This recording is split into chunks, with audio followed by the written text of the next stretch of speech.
Yeah.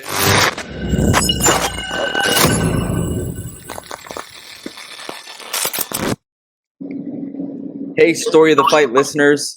Thank you for joining us for the special edition where we have Mr. Carlos Lozoya with us, bantamweight fighter. How you doing, sir? How you doing? Bantamweight and now flyweight fighter. And now flyweight. That's right. Actually, Yeah, that was one of our questions. Yeah. What do you feel better at? You feel better Honestly, at flyweight or bantamweight? At bantamweight, I feel so strong, but guys are also so strong. But at flyweight was such a easy cut. It was like at bantamweight, I was literally skipping like a meal, and then I was like on weight. And then flyweight, I got a nutritionist, and I did it right. And I all I had to do was lose like 4 pounds of water, and then I was Nice. like, oh, dude, it was so easy. It was like it was one of my easier cuts, which is funny. But no, I like flyweight a lot more just because I'm going with guys my size, you know. But bantamweight, I also love just because I could probably fight at bantamweight like literally every single week if I wanted to. But so it has its trade offs. I couldn't cut weight like that every single week at 125. Yeah. But, yeah. Was that your first time at 125? I wrestled at 125. Okay. So it wasn't my first experience at 125, but it was my first time fighting at 125. So very cool. So is the plan to continue kind of like jumping back and forth depending on like what matches are brought your way, or are we looking to focus on one or the other? I'm going to focus more at 125, but 135, I think if the fight makes sense, I'll do it. If it's like a good fight for me, I'm like, yeah, sure, I'll take the fight. So, and I think there's a lot of matchups for me that like would make a lot of sense for me at 135. So, but yeah, no, I'm open to both, you know.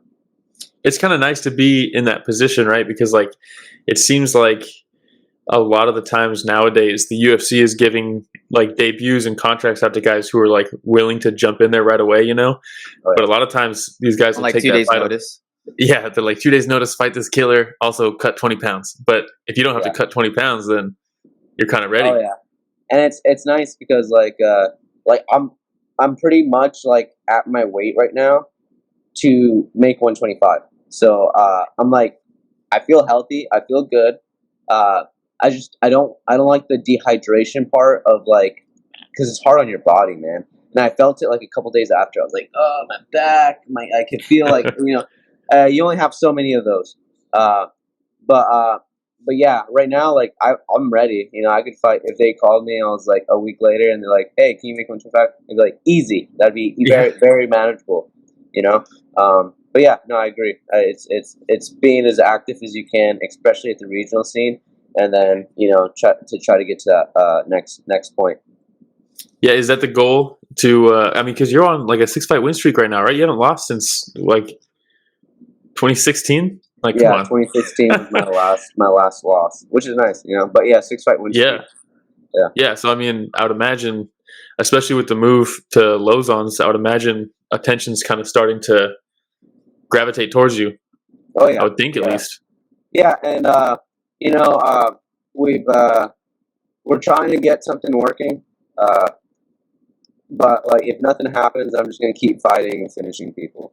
So that's just the goal, you know. So I'm trying to fight in the next, like within the month. Honestly, I'm trying to fight within the month, and then hopefully 7-fight win streak, another finish, and I'll get that call. You know. Yeah, I mean, if you just make yourself undeniable, right, and that's the way to do it. You just keep fighting, 100%. keep winning. Yeah. And finishes like your last one, dude. Oh my God, those elbows. Yeah, those elbows.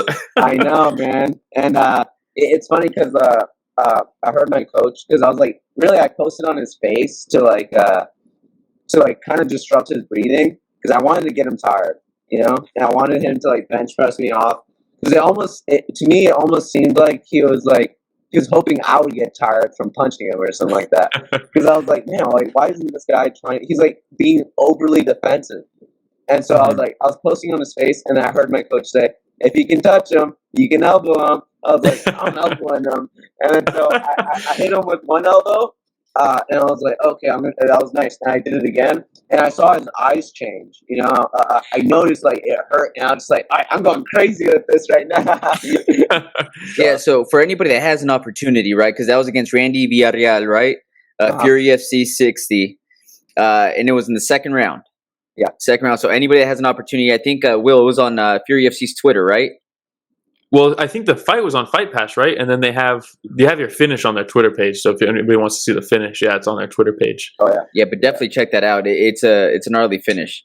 Like Will was sharing it with me, and I was like, all I can think about is like, oh my god, this guy's so mean. yeah, I know. I am a little mean.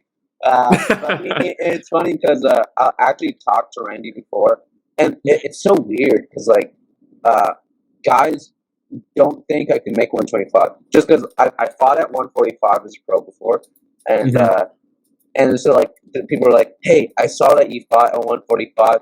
Can you make 125? So people imagine me like as this huge guy, but I think Randy probably cut more weight than me. You know? Oh, really? I think a lot of 25ers probably cut more weight than me, and I just for a long time I just refused to cut weight. You know, and I believed like I was a lot more technical than these guys. But yeah, so Randy messaged me. He was like, hey man, can you make the weight? Because financially, like, I gotta move some things around. He has his own gym, so he has to like dedicate time. You know, I was like, yes, I will make the weight 100%.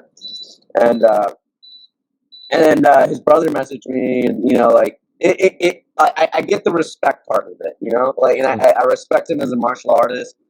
But when it's in there, I'm hurting you, you know, because at this point, it's it's my career versus your career, and it's me feeding my family against you feeding your family. So nothing personal, but those are my strong motivations for it, you know. Yeah, and I mean, on a 6-fight win streak, and I mean Fury FC, it's on Fight Pass, right? I'm pretty sure. Yeah, that's how I saw it. Yeah, so like, I mean, you're at the point where you can't take the type of risks. Like, you have to just go for it at this point, because it seems like, from the outside perspective at least, it seems like you're pretty much right on the cusp there from getting like really recognized, you know. So yeah, I mean, you can't take any chances with that. Oh yeah, like you said, yeah. it's your family. I just want to finish people because I know that's what they like. And then because before I was just like, I was 1-2. I was like, I don't know, and I was fighting these really good guys, and then I was like, you know, I was just trying to win, you know, and I was winning. But then my buddy Terrence McKinney, he was like, bro, you got to start finishing these guys if you want to like get recognition. And then I was like, huh, all right. And then so like my next I literally just started trying to finish people, you know. So that's if that's what they want, then I'm just trying to not just win, but like dominate and finish, you know. You make it sound so easy. Right? Like Terrence McKinney told you should start finishing people. I was like, oh yeah, okay, I'll just start doing that. Yeah, I know. It's funny, man, because like I get people really tired, and then there's definitely, I think honestly, all my last fights, none of my fights were close. You know, I like all of them. Literally every single fight was a 30-25. You know, like for scoring for a 3-round fight. Every single fight. So like I could have finished every single fight I had, and I just kind of held back a little bit, you know. So I know it sounds silly. Like he's like, hey, you gotta finish people, but I needed that advice. Yeah. Well, I mean, there's pros and cons, right? Because you go through fights like that where you go to decision stuff. It's also just, you know, it's time in the fight. You know, it's experience gained. You know, I mean, finishes are great, and that's definitely what people want to see. But experience is important too, especially at this point, you know. All right, so Carlos, I had a quick question for you, man. And one of the things that I love to ask all the fighters all the time is, like, what got you started into mixed martial arts, right? Because when you think about the fact that you get locked into a cage and you have to beat somebody else up as a sport, like, it's pretty crazy, right? So I always wonder, like, what got you there? Yeah, so I just competed all my life, you know. So I did jiu-jitsu growing up, and I just ended up at a really high-level gym growing up in Las Vegas, and I loved it, you know. And I was just one of those kids that had like an abundance of energy, and it was my outlet, you know. It was my outlet as a kid, and so I competed in jiu-jitsu, and you know, growing up in jiu-jitsu, I just like, my dream was to be a black belt world champion, you know. So those were my goals, and like my life revolved around that. It was just competing, training. Like I was literally like 13, 14 years old, And I remember training like three times a day during the summers, and just, like not because I was forced, but just because I loved it so much, you know. And I was under this guy named Sergio Pena, who's now a red and white belt. So he's been a black belt for like 55 years, you know. So he has a legacy of his own. So like he would talk about his stories of when he fought Rickson Gracie, like, and then when it was crazy. His story is like he was a purple belt. And then his instructor talked to Rickson's coach and was like, "Hey, I have a guy that can beat Rickson." And he's like, "I'm not going to compete against a purple belt." And he was like, "Okay." And the next day, he gave Sergio his black belt. All right, and then he competed. Oh, damn. Yeah. So out here, stories like that growing up all the time. Yeah, out here, stories like that growing up all the time. And you know, I had people always saying like, "Yeah, you're going to be a world champion one day," you know. And then so like I love jujitsu, and then I started doing wrestling. You know, and I was like, in my mind, I was like, man, if I want to be the best grappler in the world, I have to do something else other than jiu-jitsu, like to give me that edge. So I started wrestling, and I did phenomenal at wrestling, you know, and I really didn't wrestle even that long, but then like I wrestled like 2 years in high school, and then I went to college, and then my first year in college as a true freshman.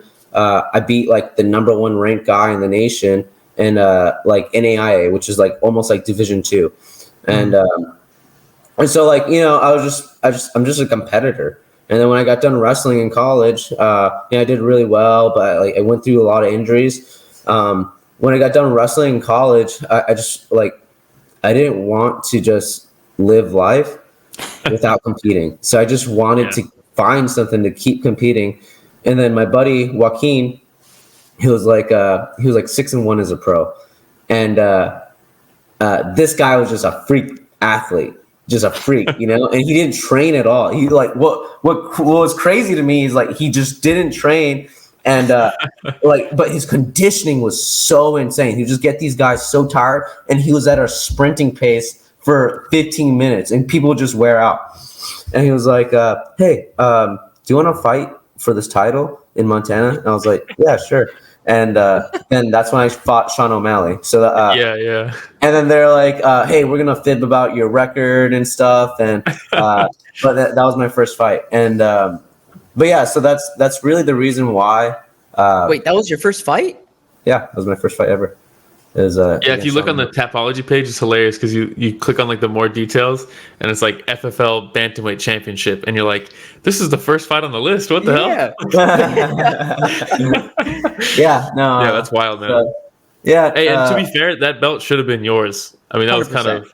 Yeah, and it's funny because I didn't know the rules. Like, I didn't know you could hit people in the back of the head. That instance when I mounted him and I was grounding pounding him, I didn't hit him in the back of the head. But there was two other times where I did hit him in the back of the head. I kept doing it. I just didn't know the rules. I was just like, oh shit. So, you know, I try not to blame that ref because like I hit him in the back of the head like 2 other times. And then it looked pretty close. Like I hit him in the ear and he was like, what happened was like Sean I hit him in the ear right here. And at this point I was like, all right, I can't hit this guy in the back of the head. All right. And then he started holding the back of his head. And he was like, the back of my head. And then they stopped the fight because he couldn't continue. But, was that a thought of the back of the head, or was he actually saying that? No, that's literally what he said. He literally he held his head and it was like the back of my head. And then he he couldn't continue or whatever. But that's why I fight. Is could he though? I saw the video. I saw the video, bro. He could have. But did he want to? You know, we were both tired. It was a grueling pace. Yeah, we were both tired, and I think it was just it was the easier thing for him. So but whatever. But for anybody that didn't see the fight though, right? It's the 5th round. It's on YouTube, right? Yeah. He mounts Sean O'Malley.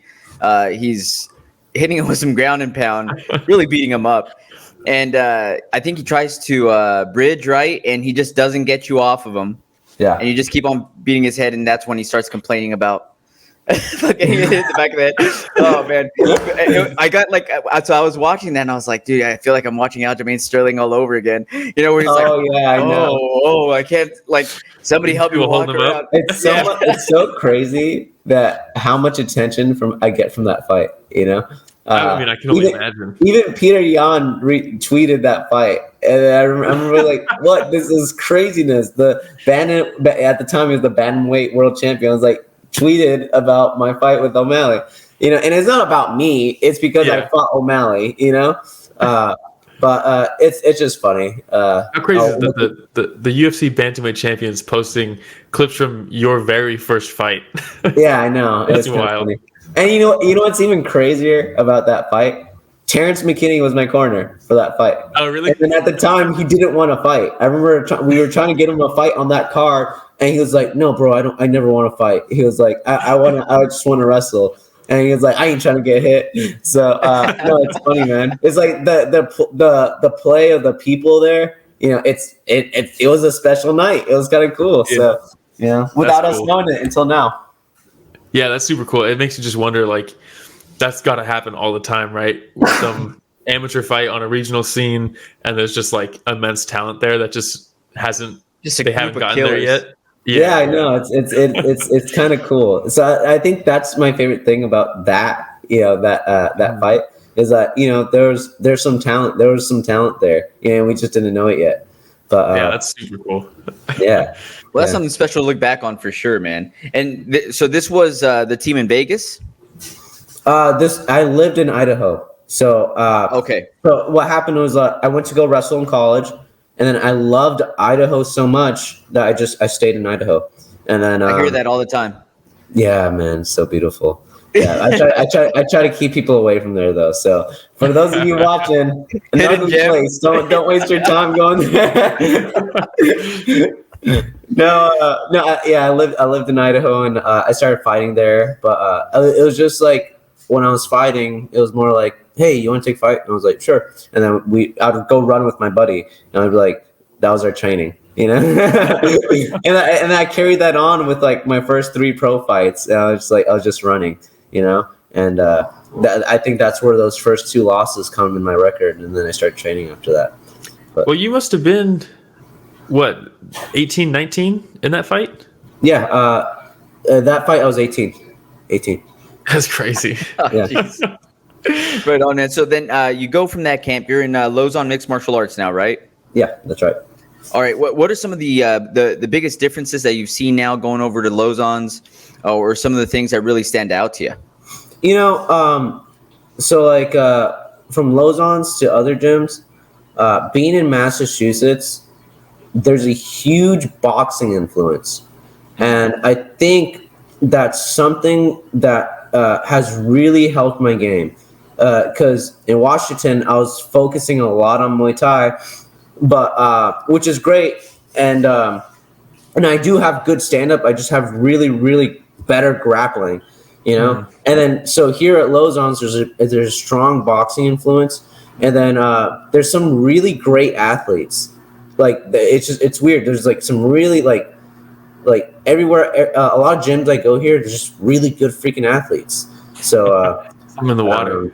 Yeah, and then, you know, there's good grappling here too, and then there's like a community, you know. And Massachusetts is so small, it's like a community of people that like cross train with each other consistently, and that's what's cool about it. So it's valuable. Yeah, and it is great. You get different looks, you get different opinions, and obviously Joe, he's very experienced, and he has a very unique insight, you know. So it's a good mixture for what I need, you know. Yeah, and I mean the guy's got to be. I mean, you could tell even back in the day the guy was like a wealth of knowledge, but even now it's like, I mean, he's been in it since Tough 5, right? What year was that? I don't even know what year. It's like a long time. He's 5 years older than me. Oh, yeah. Probably pretty close. But that's crazy. Joe's a good guy, man. He's a really good guy. He's helped me out a lot, you know. So, there's good people here in Massachusetts. That's cool. That's awesome. So what's the goal from here? Is the goal You said you have kind of a group of guys that are kind of trying to shape the future a little bit for you, but is the goal to go somewhere like LFA, which is like one of the big feeder organizations? Is the goal like Contender Series, short notice fights? It's pretty much anything that you Right can get now, your hands on? right now we're working on a short notice fight. So I'm working on a short notice fight, and if I don't get a short notice, I'm just gonna fight for Fury again, get another finish, and then just make it undeniable. You know? Yeah. So, I love it.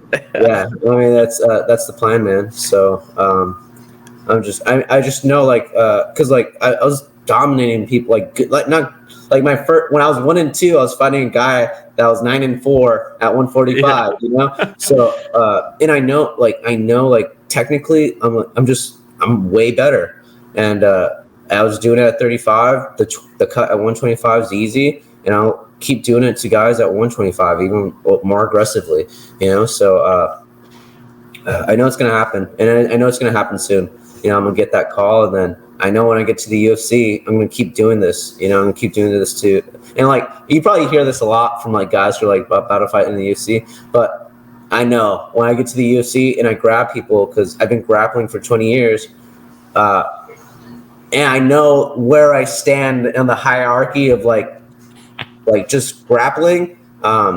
It's just I feel like the level of competition it's not that high, you know. And I know when I grab someone in the UFC, it's gonna be surprising to them. Yeah, it's gonna happen, man. So that's kind of the plan. We're just waiting on a short notice, and if it doesn't happen, then I'll make it undeniable with another finish, you know. So Yeah, I mean it's back to back too. It's like the mounted triangle and then the elbows. Mounted triangle is one of my like all-time favorite submissions. It's so sick because you can just trick somebody a little bit to think like, oh, there's my way out, and then all of a sudden they're like choking. I love that. That's actually one of my favorite techniques. Mostly because like what most people like to do, they like to roll to their back. But then what happens, like, because I'm a small guy, big guys will stack you, and then now they're on top, and with all their weight on you, probably past to side control. So I was like, well, if I don't want that to happen, I'm just gonna get the angle on top and then finish. Yeah. And then I started finishing so many people with it. So yeah, I love that technique, and I love mount. So I love the mount and I love the back, and people either give up one or the other. So yeah, it's weird. It seems like lately, I don't know if this is just in my head, but like at least in the UFC lately, like a lot of guys don't even they're like are choosing not to go to mount. Like people are staying in half guard or staying in side control, and a lot of people, it seems like they're avoiding mount. Like it's not. I feel like in general, people they like side control more than mount, just because they don't have the technique of like control and mount. Because and it's like it is balance, but like mounting people, like it's not really taught like there's not like a fundamental class that you go to like and you learn about like the balance of mount and the pressure of mount. You know, it's rare. Like there's like you have to find like a specialist almost to like figure that out. But no, like I find a lot, because I teach jiu-jitsu too. I find a lot of people prefer side control because it's like less likely to get rolled over versus mount, you know. But I love mount. I love mounting people, and I think a lot of fighters they just want to be a little bit more safe, so they stay in half guard. Yeah, that makes sense. Yeah, it's also just like you said, there's balance, and then there's also it is. I guess it can be harder to control somebody, but I remember I think it was Weidman and Gastelum where he had him mounted. Weidman had him mounted, and he gave up some space so that Gastelum would try to turn, and he like caught him with the arm triangle in the transition. Yeah, and I was like, that is the biggest thing I've ever seen. Yeah, people get like tunnel vision when they put pressure on them from mount, you know. Mm-hmm. But yeah, I see a lot of people get nervous getting rolled over from that mount. Yeah, that makes sense. So it sounds like you're a pretty intense guy, been competing for a very long time. What are some of the things that you like to do to unwind? Like in between fights, what do you do for fun? What are some of the hobbies? So you know what I like to do for fun? I like to watch jiu-jitsu. Like I'll go watch jiu-jitsu, and I'll watch fights, and I'll almost like film study it. So like that's literally like what I love doing. But a lot of what I've been doing recently now is because I'm going to college right now. So a lot of my time goes to like doing schoolwork and then teaching and then just training. So literally like my off time is